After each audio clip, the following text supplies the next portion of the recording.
கிறிஸ்துவுக்குள் பிரியமானவர்களே, என் அன்பு சகோதர சகோதரிகளே, ஆண்டவர் நாமத்திற்கு சோத்திரம். தினம் ஒரு ஜப வழியாக பேசிக்கொண்டிருப்பது உங்கள் அன்பு சகோதரன் பிரபு. எப்படிங்க இருக்கீங்க? இன்றைய நாள் எப்படிங்க போச்சு? உங்களுக்கு மகிழ்ச்சியாக இருந்தீங்களா? எப்போவுமே சந்தோஷமாக இருங்க. நீதிமான் தன் உத்தமத்திலேயே நடக்கின்றான், அவனுக்கு பிறகு அவன் பிள்ளைகளும் பாக்கியவானாக இருப்பார்கள். நீதிமொழிகள் 20ஆம் அதிகாரம் 20 வசனம் எல்ல சொல்லக்கூடிய அழகான வார்த்தைங்க. உங்கள் இருதயம் கலங்காதிருப்பதாக. பார்த்தீங்களா? உங்கள் இருதயம் கலங்காதிருப்பதாக. உங்கள் பிள்ளைகளின் எதிர்காலத்தை நம்ம தான் என்ன பண்ணணும்? ட்ரைன் பண்ணிக்கிட்டே இருக்கணும்ல. ஐயோ இப்போவே இப்படி இருக்குது, அவனுடைய எதிர்காலம் என்னவா இருக்குன்னு நம்ம யோசிச்சுக்கிட்டே இருக்கணும்ல. இந்தந்த பிரச்சனை நடந்துகிட்ருக்கு, நம்மளாலே இப்போ சமாளிக்க முடியல, அவங்க எப்படி சமாளிக்க போகிறாங்க, என்னென்ன விஷயங்கள் பண்ண போகிறாங்க, ஆண்டவரே அதெல்லாம் நினச்சாலே ரொம்ப கஷ்டமாக இருக்குல்ல. என்ன நடக்க போகுதுன்னு தெரியல, பதட்டமாகவே இருக்குல்ல. அதை பற்றி கவலைப்படாதீங்க. என் மகனே, என் மகளே, நீ உத்தமமாக நீதியாக வாழ்ந்திருக்கின்றாயா என்று சிந்திக்கணும் அப்படின்னு சொல்லுவாங்களாம். நீ எல்லா விஷயத்துலையும் கரெக்டாக இருக்கியா? இனி நம்ம குறை சொல்கிறோம்ல, அடுத்தவனை ஈஸியாக நம்ம ஜட்ஜ் பண்ணிடுறோம்ல, வாய்க்கு வந்ததெல்லாம் பேசிடுறோம்ல. பேசுகிறதுக்கு முன்னாடி அதுக்கு நம்ம கரெக்டாக இருக்குமா, மற்றவங்க நம்ம குற்றச்சாட்டு வைக்கிறோம், ஆனால் நீ நல்லவனாக இருக்கியா, நீ எந்த தப்பாக பண்ணாமல் இருக்கியா, அவன் இவ்வளோ பழி சொல்கிறிய, இப்படி பேசுகிறிய, வாயில் நரம்பு இல்லாத மாதிரி பேசுகிறிய, ஒரு மாதிரி பேசுகிறிய அப்படின்னு சொல்லுவாங்களோ. நிறைய விஷயங்கள் சொல்லுவாங்க, வாய்க்கு வந்தெல்லாம் பேசுகிறிய, உனக்கு மனசாட்சியே இல்லையா அப்படின்னு சொல்லி. ஸோ நம்ம எப்படி இருக்குன்றதை பார்க்கணும்ல, அம்மாவா இல்லையா? ஸோ நீங்கள் எல்லாத்துலேயும் பர்ஃபெக்டாக இருக்கீங்க அப்படின்னா அடுத்தவங்க நம்ம கேள்வி கேட்கலாம், அடுத்தவங்க நம்ம என்ன வேணால் பண்ணலாம்.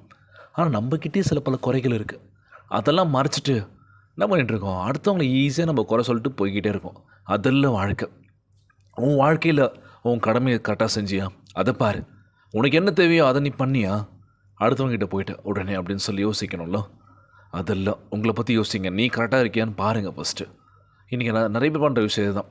அடுத்தவங்க எப்படி நம்ம கீழே தள்ளி விடலாம், அந்த பதவிக்கு நம்ம எப்படி வரலாம், எப்படி மேலே போகலாம், ஏகப்பட்ட விஷயங்கள் ஓடிட்டுருக்கோம்ல.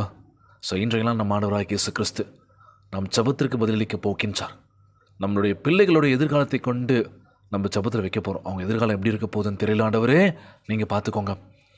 என் பசங்களாம் நல்லா படித்து பெரியால் ஆகணும். சில பல கனவுகள் இருக்குது பெற்றோர்களுக்கு, ஆனால் பசங்களோட வாழ்க்கை எப்படி போக போகுதுன்னு தெரியலன்னு யோசிப்போம்ல.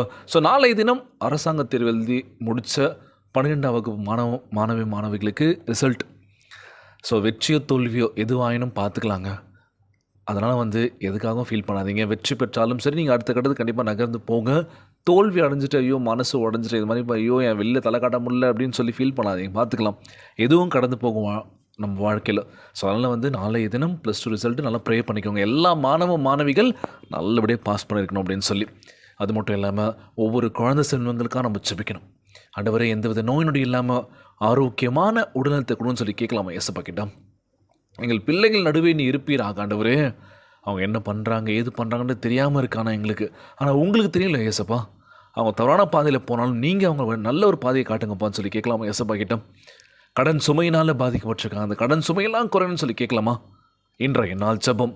உலகில் வாழ்கின்ற எல்லாருக்காக நம்ம ஜபிக்க போகிறோம். ஜபத்திற்குள்ளாக பயணிப்போமா? அன்புள்ள ஆண்டவரே, நீதியாகவும் உமக்கு முன்பாக உத்தமமாக வாழ்க்கை நடத்தவும் எங்களுக்கு உதவி செய்வீராகப்பா. எங்கள் வாழ்க்கை, எங்கள் பிள்ளைகளோட வாழ்க்கை ஆசீர்வாதமாகவும் சுதந்திரத்தை பெருக்கத்தை உண்டாக்குவதற்காகவும் இருக்க வேண்டும் என்று ஜெபிக்கிறோம்ப்பா. எங்கள் பிள்ளைகள் நடுவில் இருந்து அவர்களை வழியில் நடத்துவீராக ராஜா. தேசத்தில் அவர்கள் மிக உயர்ந்த இடத்தில் நீர் வைப்பீர நம்புகிற எசப்பா. எந்தவித நோய் நொடி இல்லாமல் ஆரோக்கியமான உடல்நலத்தை தருவீர் நம்புகிற ஆண்டவரே. பலருக்கு ஆசீர்வாதமாக விளங்க செய்வீராக ஆண்டவரே. அவர்கள் கூப்பிடுவதற்கு முன்பே பதிலளிப்பீராகப்பா. அவர்கள் மேல் பரிசுத்த ஆவியை ஊற்றி மகிமைக்கென்று அவர்களை பயன்படுத்த வேண்டும் என்று ஜெபிக்கிறோம்ப்பா. உமக்கு முன்பாக நாங்கள் பரிசுத்தமாக வாழ்வது அவர்களின் எதிர்காலத்தை ஆசீர்வாதத்திற்கான அடித்தளமாக விளங்க வேண்டும் என்று ஜெபிக்கிறோம்ப்பா. இந்த ஜெபத்தை கேட்டுக்கொண்டிருக்கின்ற என் அன்பு சகோதர சகோதரிகள், என் அன்பான உறவுகள் எல்லோரையும் பத்திரமா பார்த்துக்கோங்கப்பா. யாருக்கு எந்த கஷ்டங்கள் துன்பங்களை கொடுத்துறாதீங்க ராஜா. நோய் நொடியினால் அவதிப்பட்டு கொண்டிருக்கின்ற ஒவ்வொரு சகோதர சகோதரிகளை உமது கரங்களால் தொட்டு நோயில் அகற்றி போடுவீராக. உம்மால் கூடாத காரியம் ஒன்றுமில்லை ஆண்டவரே. எல்லோரையும் பத்திரமா பார்த்துக்கோங்கப்பா. நாளைய தேர்வு முடிவுகள் வெளியாகுதுப்பா. எல்லா மாணவிகள் வெற்றி பெற வேண்டும் என்று ஜெபிக்கிறேன்ப்பா. உம்முடைய ஆசீர்வாதம் எப்போது இருப்பதாகப்பா. எல்லோரும் நல்லா இருக்கணும் ஆண்டவரே. இன்றைய நாள் ஜெபம் இயேசுவின் விலையேற பெற்ற நாமத்தினாலே ஜெபிக்கின்றேன் நல்ல பிதாவே. ஆமேன், ஆமேன். இயேசுவுக்கே புகழ், இயேசுவுக்கே நன்றி. மரியே வாழ்க. God bless you all.